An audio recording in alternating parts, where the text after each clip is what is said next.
press conference of the Ecofin Council. Let me acknowledge the presence on stage of Minister Piercarlo Padoan for the Italian presidency and Commissioner Šemeta for the European Commission. I will now leave the floor to the Minister for his remarks. Thank you and good afternoon to all of you. This has been a very intense meeting with several items, but I'd like to report especially on two items which I feel are of particularly importance and value added to the progress in European Union policy. First of all, the issue is investments. The Council has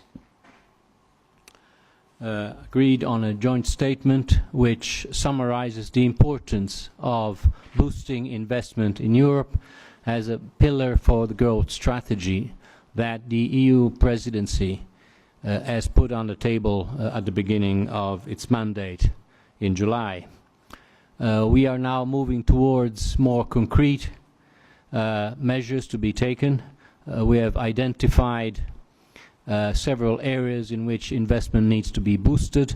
We are identifying avenues to which investment, both public and private, can be boosted, and a task force has been established involving the European Investment Bank, the Commission and Member States to identify concrete measures to support investment. Let me also add to this respect that there is a broad agreement, a general agreement on the fact that investment is one of the three pillars of the growth strategy of the European Union, the other two being structural reforms and growth-friendly fiscal consolidation.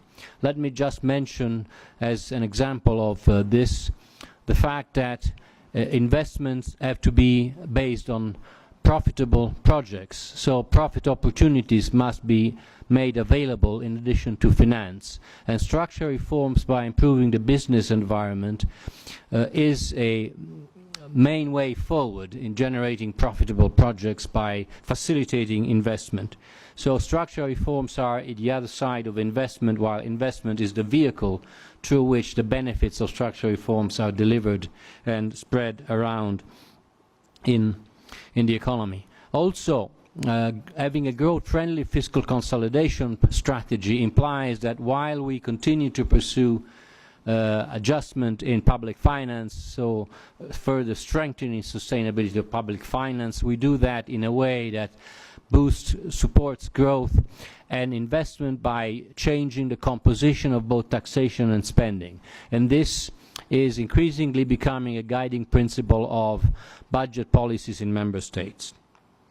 The second item I like to recall is the political agreement on the automatic exchange of information in the field of taxation.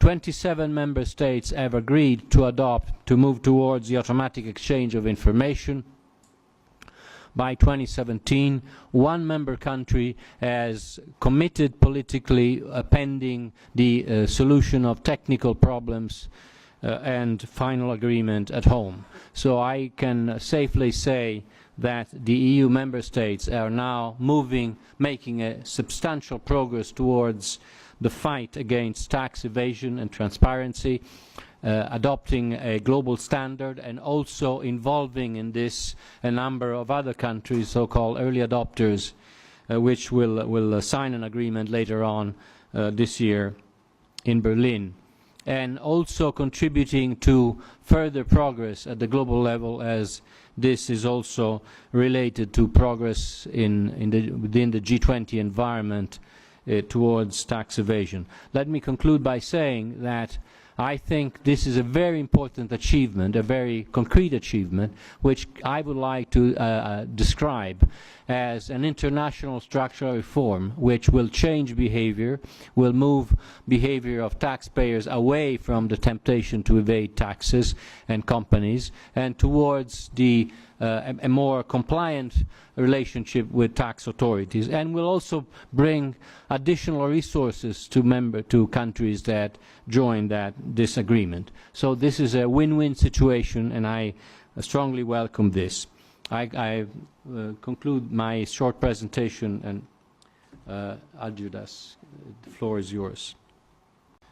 Thank you, Piercarlo. Ladies and gentlemen, I am so pleased that the last Ecofin meeting of this Commission mandate has been such an interesting and fruitful one from a tax perspective. First and foremost, I am delighted that ministers reached the crucial agreement on the revision of the Administrative Cooperation Directive.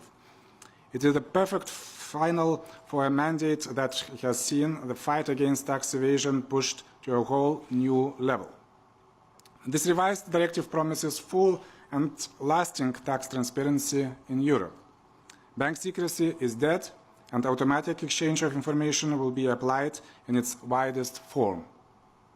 Member States will fully cooperate in throwing open the traditional hiding places of tax evaders.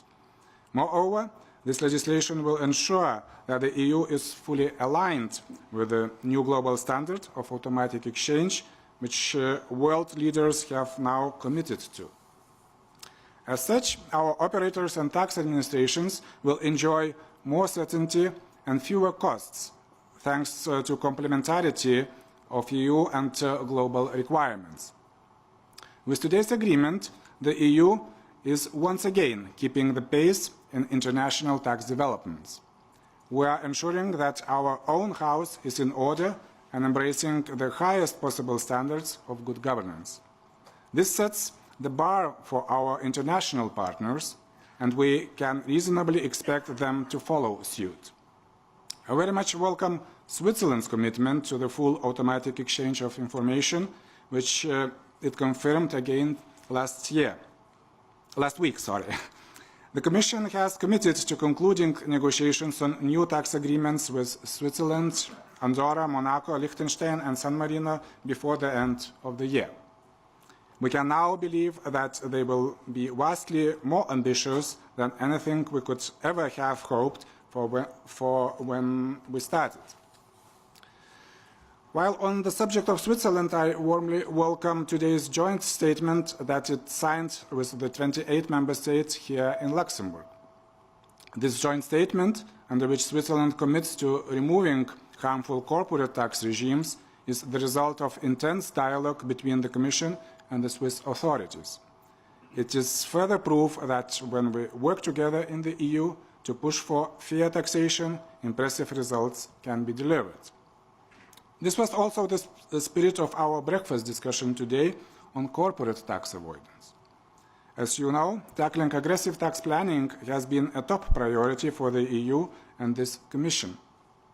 And through our common determination, we have made major advances, both at EU and global level.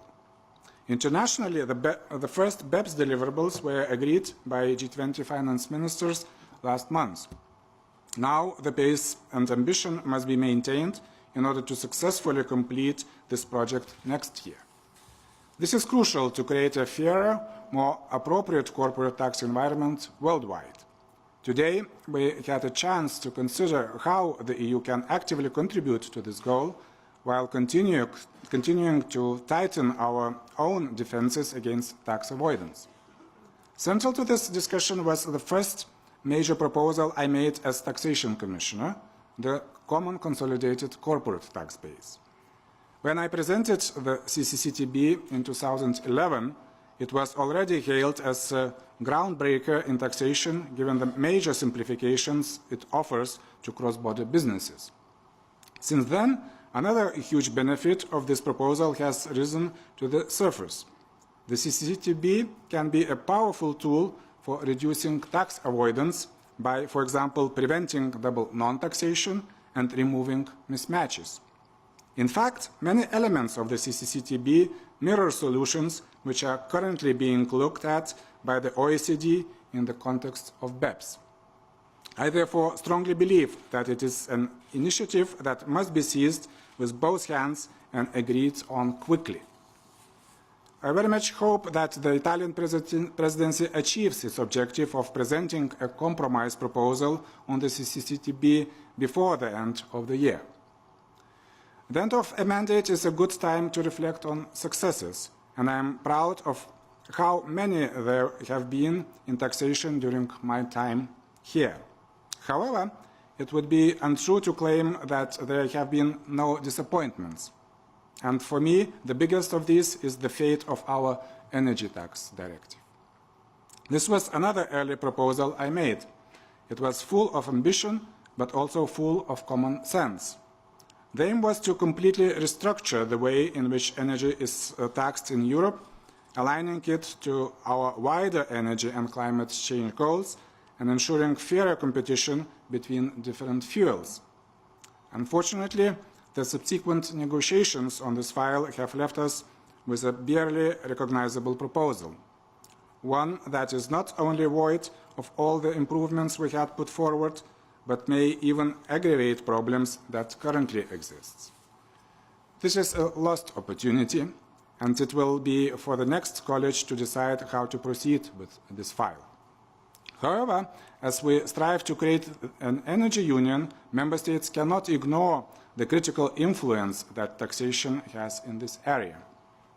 Ladies and gentlemen, I want to conclude by thanking Piercarlo and the Italian presidency for its excellent work so far.